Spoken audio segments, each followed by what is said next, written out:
Okay, hello everyone. Here with Addy Hads. Here, George. uh, hey, here in beautiful Chicago. The city's beautiful tonight, Addy. Yeah, Sweet Home Chicago. We got one of our actual mutual subscriber who's kind of chauffeuring us tonight. Yeah, from Uh, Chicago. Yeah, we're just having some dinner out here. Trump Building behind us, and the Wrigley Building as well. Isn't that right, yep, George? yeah. The Wrigley Building just behind there with the clock on it. There, that's you. Oh, yeah, You it's right above me. yeah. Yeah. You followed Task Force and her reporting and her talking about the D and the D Triple C and also the MIS department, which was a weird MIS department that wasn't in Washington, D.C. by the DNC. It was in here in Chicago where Rahm Emanuel was when, and guess who was working for him? Imran Awan, the guy with the aspiring in Congress. So I say there was a guy named Peter Smith in that same building that somehow magically came up in the campaign with emails from the DNC, and just the task force is the person who found out just one floor, I believe, above the MIS department, the DNC Chicago, I guess would be the way to call it, was where his office was.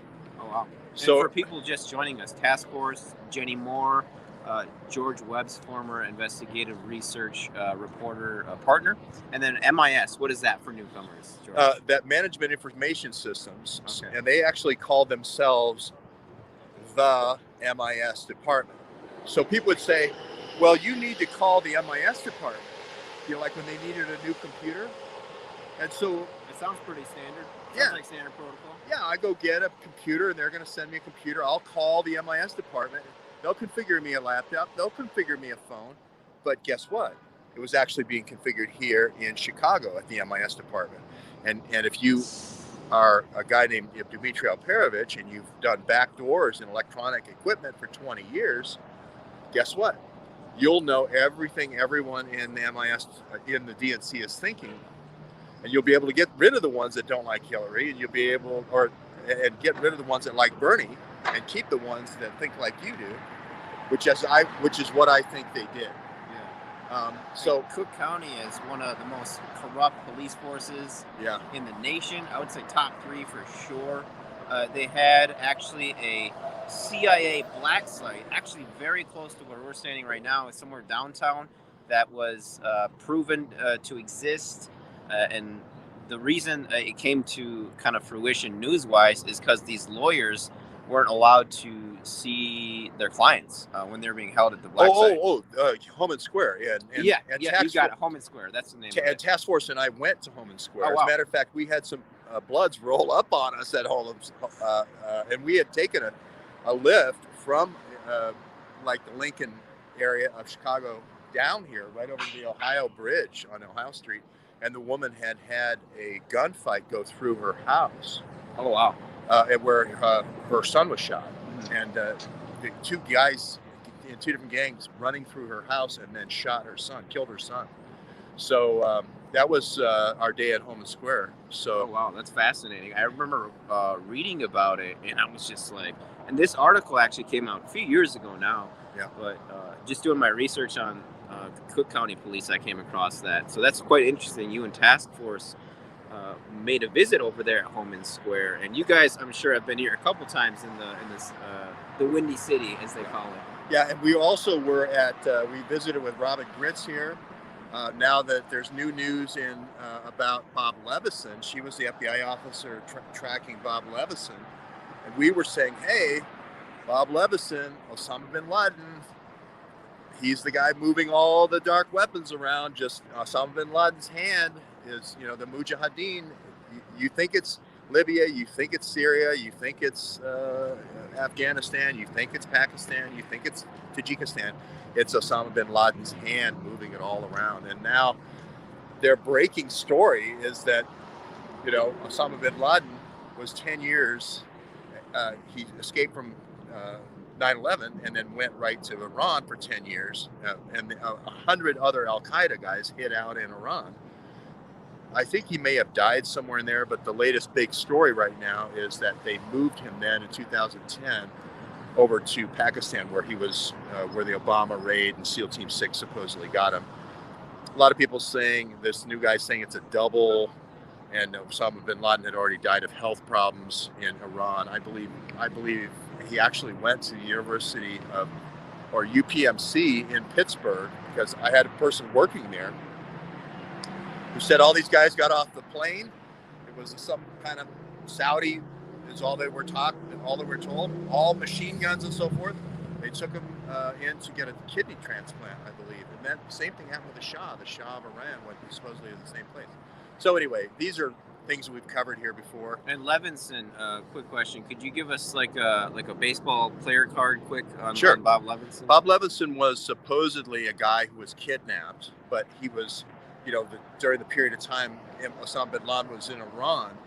But later it was outed that he was outed as a CIA officer, and he had been working with the same group Andy McCabe was working with in New York with the C-24 crime unit, with all these same these criminals, these Ukrainian criminals up in Brooklyn, and the Russian criminals up in Brooklyn.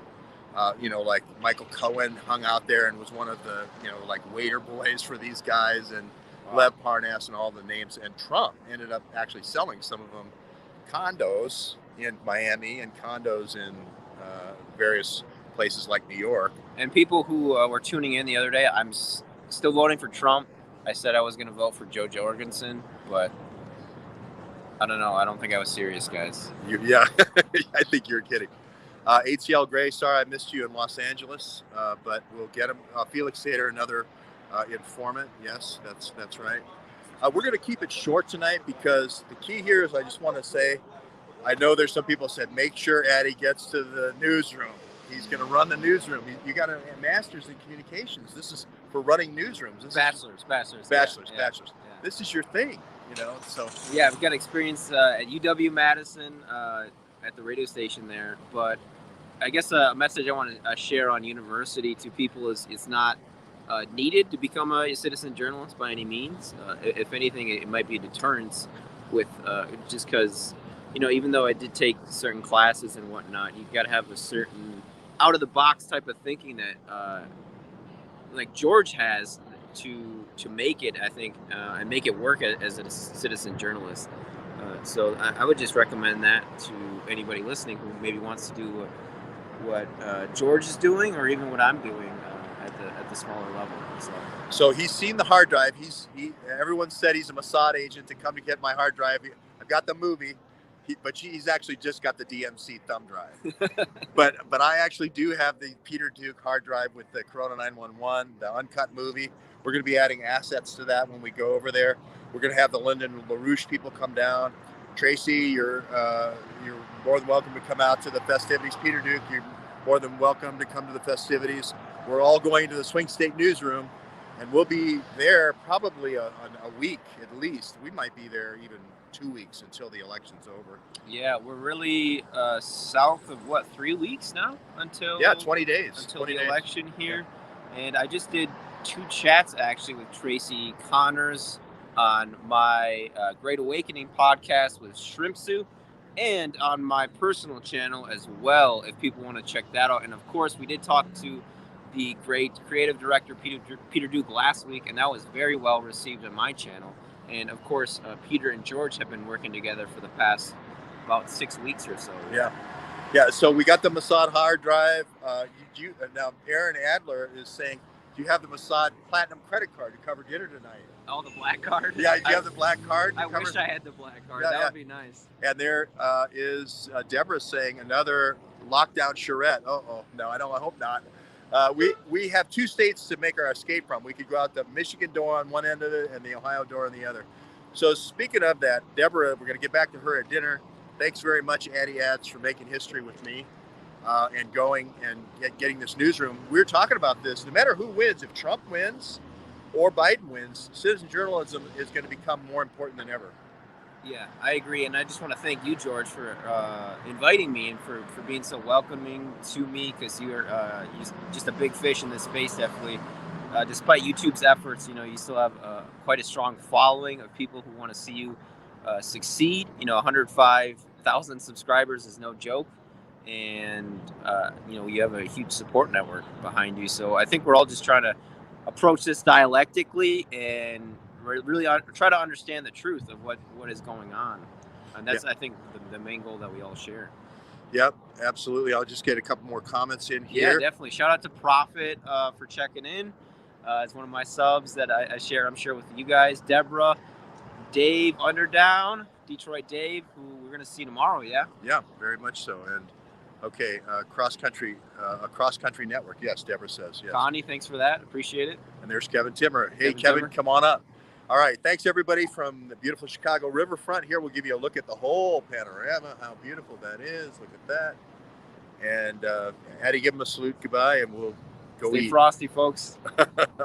All right, thanks, Addy.